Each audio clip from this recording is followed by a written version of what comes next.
Setelah dianiaya suaminya, Maria Ulfa, seorang ibu rumah tangga warga Kecamatan Kertapati Palembang, membuat laporan ke Polrestabes Palembang.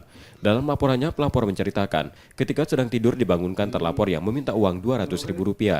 Pelapor menolak karena tidak memiliki uang sebesar yang diminta terlapor. Karena hal itu, pelapor dianiaya terlapor hingga mengalami luka lebam di mata kiri. Di kelopak mata sama Sama di sini Pak.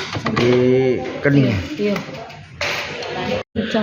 Bibir juga itu pecah. 200 dan adukku dia mau kedak katik dia nyiksa Pak. Tiba-tiba langsung nangan cak itu. Kita lagi tidur, Iya, lagi tidur Pak. dipukul gitu. Langsung iya lagi nguling Pak. Langsung di itu kan langsung Pukul. ditamparnya. Laporan kini dalam penanganan Polrestabes Palembang. Yudi Kiswanto, Kompas TV, Palembang, Sumatera Selatan.